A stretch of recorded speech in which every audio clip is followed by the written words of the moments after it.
Pause the screen if you need to see this address, but this is a beautiful article. It explains the importance of um, the real use um,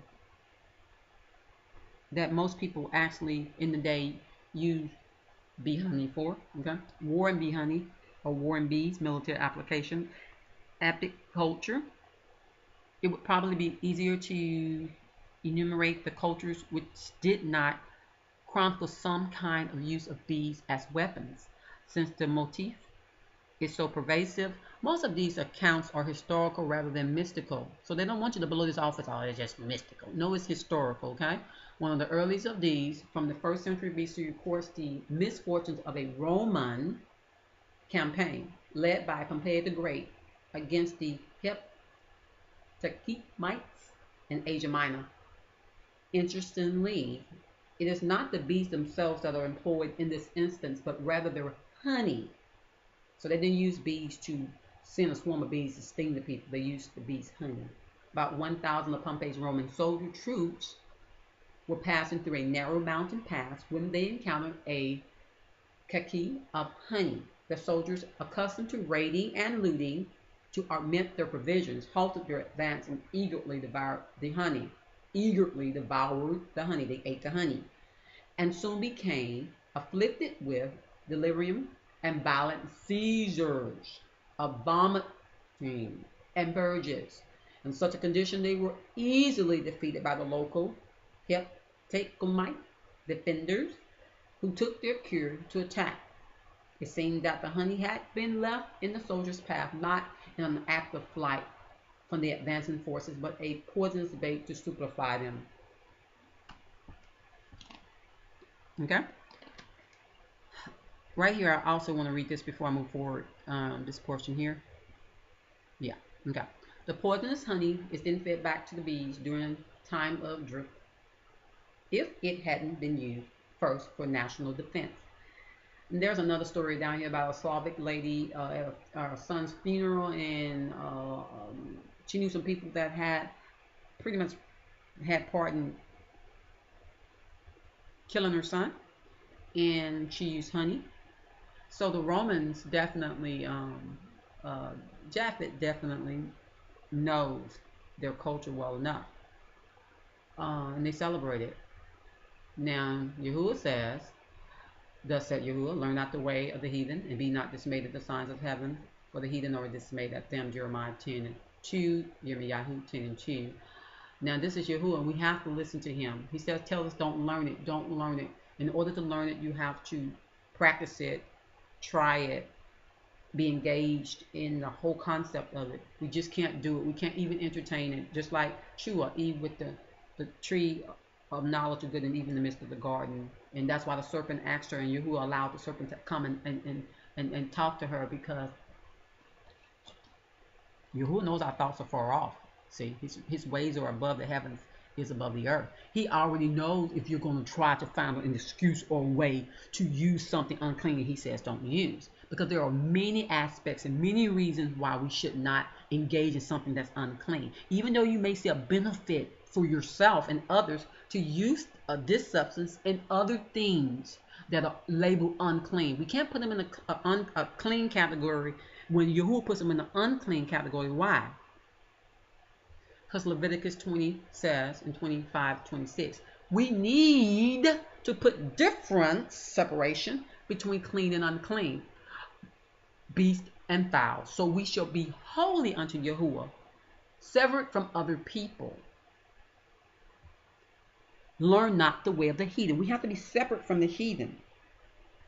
You have to be separate. Because the heathen will tell you there's benefits, and you'll see the benefits, and you'll see, oh yeah, but our people did this, our people ate that. I don't have proof of it, but our people evidently they ate honey, and evidently they did all these other things, and it didn't benefit us. That's why we're in the condition we're in now.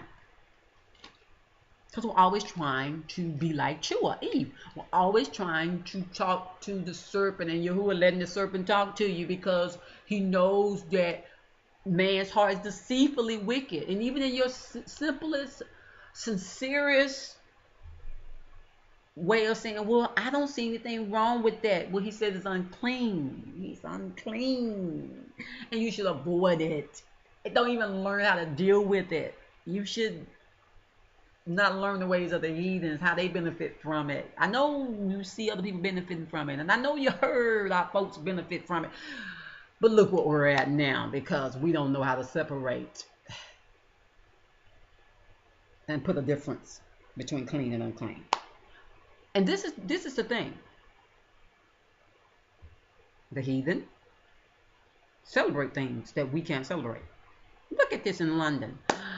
At a marketplace in London, there's an attempt to set a new world record for the most simultaneously eating honey buns. The event was sponsored by London Downtown and held in conjunction with Thursday Night Live. So, you know, it's popular. But learn not the ways of the heathen, even when they show you the benefit in it. Even if you get this big reward, you know, world's record. Put a difference between clean and unclean. If he says an animal's unclean, you got to keep it with this group. You can't say, well, I'm going to just take a piece of his wing and put it over here. The part that, I'm going to just take the honey that he vomit up, and I'm going to put what he vomit up, and I'm going to put it over there and say, now that's that part clean of the animal. No, the animal's unclean. And though what it produces may seem like it benefits you, ultimately there is danger in this animal. And we've already seen the danger in the animal about the war. Okay. The poison. Yeah. Let's see. But you also have to respect the fact that the animal is created for a purpose, and we must allow that animal to do its due service to our environment. And our environment that we're living in, the honeybee, there's different kind of honey. There's tree honey, and then there's bee honey. But then also there's molasses, and there's other kinds of honeys. You can make honey from a whole bunch of. You make honey from vegetation. You make honey from grapes. You can make honey from. Once it gets that sticky consistency, and it comes from vegetation, it's honey, because bees get their makeup from vegetation. They get it from flowers, but it goes into them, who is an unclean animal, and they process it through their unclean cells. And then, anyway, yeah. The eggs, which are laid 1 per cell, hatch in 3 days. The larvae are fed royal jelly for at least 2 days, and then pollen and nectar or honey this is what's fed to the larvae. This is what the purpose of the honey is for. This is the purpose of the bees going out there working, not for us, but for their babies. Okay, it's for their babies. So we must learn not the ways of the heathen, because they celebrate everything, and we be.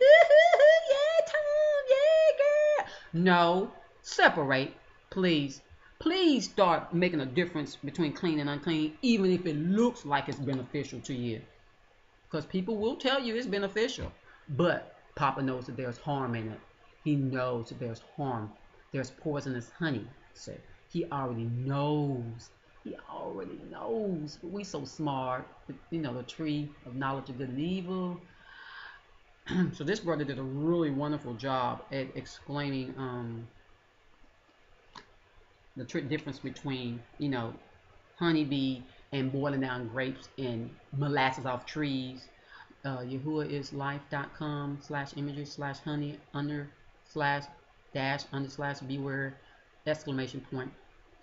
PDF. He did a wonderful job of that. That was good. I read it, the etymology of honey. It was beautiful. I read this maybe last year. It was beautiful. Honey beware. But check this out. When Yahuwah says something's unclean, we have to accept it as unclean. We can't put it in a different group just because we want to put it in a different group and just because we feel we're intelligente. Okay, Leviticus 11 labels. It says, Deuteronomy 14:19 states, all creeping creatures that fly shall not be eaten. All creeping creatures that fly shall not be eaten. And it shows you the locust, the cricket, the grasshopper. Those are fine. You know, something we don't probably eat here, but they're fine. But not him. bees and how they are unclean. Um,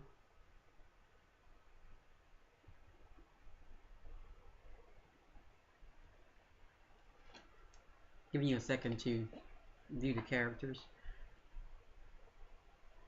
Okay.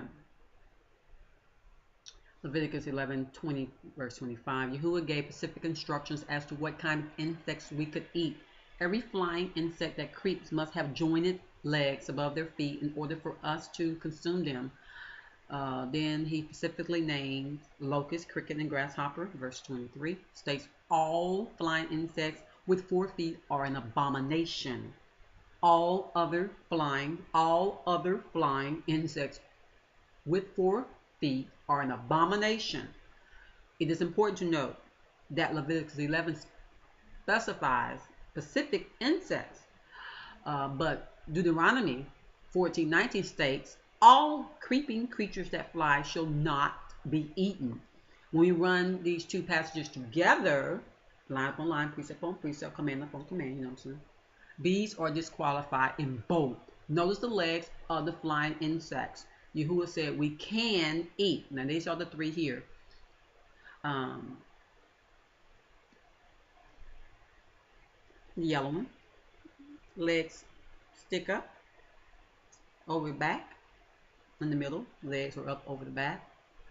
And this one's legs are spread out but over the back. Yeah, they look like they're in the family together. These are clean. Okay? And we definitely have to respect what Yahuwah says above what man will tell you, because man will give you some enticing benefits for yourself and others. But you have to put your way aside and walk in Yahuwah's way. And that's the challenge for a lot of people. And I'm noticing that in our Hebrew family, they'll say, but there's benefit.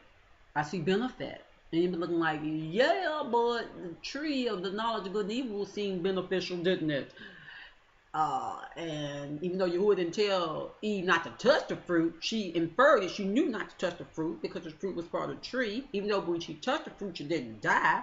Ultimately, touching the fruit caused her to be tempted, and she ate the fruit because, the serpent made sure he did his job well. And Yahuwah definitely allowed the serpent to be there because Yahuwah already knows our thoughts. He knows our ways. He knows what you're trying to do while you're watching that tree. What you should do is avoid that tree. But we don't want to avoid things. We want to try to find out how we can maneuver in and say, okay, I know you say I can't touch that right there. I know you just labeled it. Don't go in that. Don't touch that tree. But why? I don't see nothing wrong with it like the other trees to me. I just don't get it. And then, Yahuwah allowed evil spirit to come, the cash, and sit right there beside you and talk to you. Because Yahuwah know you ain't trying to focus on what he said. You trying to figure out a way to get to what he said you can get to. When he gave you all these other beneficial things you can participate with and eat and wear, But anyway, that's the trick. We think we're so wise. But Yahuwah's ways are above our ways as the heavens is above the earth. And our heart is deceitfully wicked. We're undone.